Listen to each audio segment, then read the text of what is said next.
జనసేన అధ్యక్షుడు పవన్ కళ్యాణ్ గారు అధికారంలో భాగం కాకముందు వరకు ఆయన నోటి నుండి పదే పదే ఆవేశపూరితంగా వచ్చినటువంటి డైలాగ్స్లో కీలక పాత్ర పోషించింది మహిళలు, మహిళల భద్రత, శాంతి భద్రతలు. ప్రధానంగా మహిళల భద్రతే ఆయన నోటిలో నుండి పదే పదే ఒక ఆవేశపూరితమైనటువంటి డైలాగులు బయటకొచ్చింది.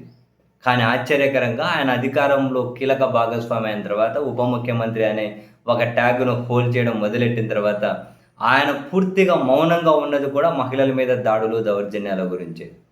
కళ్ళ ముందు సాక్ష్యాలు కనిపిస్తూ ఉన్న వాటి మీద కూడా ఏదో రాష్ట్రంలో అవ్వో, ఇవ్వో మామూలుగా జరుగుతూ ఉంటాయి అనే వాటి మీద ప్రతి చిన్నదాని మీద ఆయన స్పందించకపోయినా, వాళ్ళ ఎమ్మెల్యేలు చేస్తున్న దాని మీదైనా, ఎమ్మెల్యే స్థాయిలో జరుగుతున్న దాని మీదైనా ప్రధాన సంఘటనలే చూసుకోండి. శ్రీకాళహస్తిలో వాళ్ళ నియోజకవర్గ ఇన్ఛార్జు నా పర్సనల్ వీడియోలు రికార్డ్ చేయించే ప్రయత్నం చేస్తున్నారు. మరో వాళ్ళ కూటమిలోనే ఇంకొక ఎమ్మెల్యే అని చెప్పి ఆయన కంప్లైంట్ చేసినాను, స్టేషన్కి వెళ్ళకు, సైలెంట్ ఉండు అని చెప్పాడు అని చివరికి అది ఒక హత్య వరకు వెళ్ళి ఆమె జైలు వరకు వెళ్ళి ఆమెను పోయి పార్టీ నుంచి బయటకు పంపించే వరకు వచ్చింది పరిస్థితి. చివరికి వాళ్ళ రైల్వే కోడూరు ఎమ్మెల్యే ఒక మహిళ విషయంలో ఏంటో మనం చూసాం. ఇప్పటికీ ఆ ఎపిసోడ్ ఎలా నడుస్తుందో, ఏం జరుగుతుంది అని. ఇంకా లేటెస్ట్గా తెలుగుదేశం పార్టీ ఒక ఎమ్మెల్యే టోల్ గేట్ దగ్గర ఆపారని జుట్టు బట్టి ఈడ్చి కొడుతూ ఉన్నారు వాళ్ళ అనుచరులు. ఆయన కారు ఆపినందుకు ఒక మహిళను. పవన్ కళ్యాణ్ గారు ఒకవేళ బెడ్ రెస్ట్ వారం 10 రోజులు అయింటే ఆ బెడ్ రెస్ట్ అయిపోగానే రండి, ఇంకా మీరే చెప్పారుగా, ఆడబిడ్డల జోలికి వస్తే తోలు తీస్తా, చెమడాలు ఓలుస్తా. మీ కళ్ళ ముందు విజువల్సే కనిపిస్తున్నాయి. జుట్టు పట్టి కొడుతున్నారు ఒక మహిళను, టోల్గేట్ దగ్గర పనిచేసుకునే మహిళను. సాదా సీదా మనుషులే కదా వాళ్ళు, పేదోళ్ళే కదా. జుట్టు పట్టి కొట్టడం ఏంటండి? జుట్టు పట్టి ఏడ్చడం ఏంటి? ఎటు ఇంకా పవన్ కళ్యాణ్ ఎవరు అడగరు.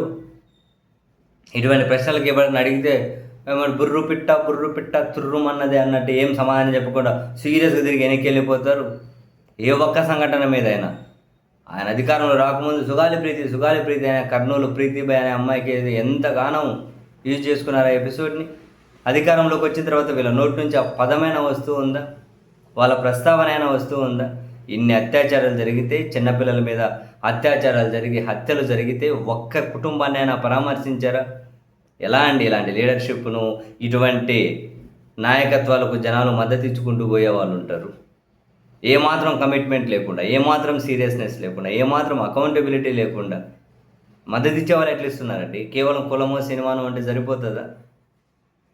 అంతగా దాటి ఆలోచించలేమా?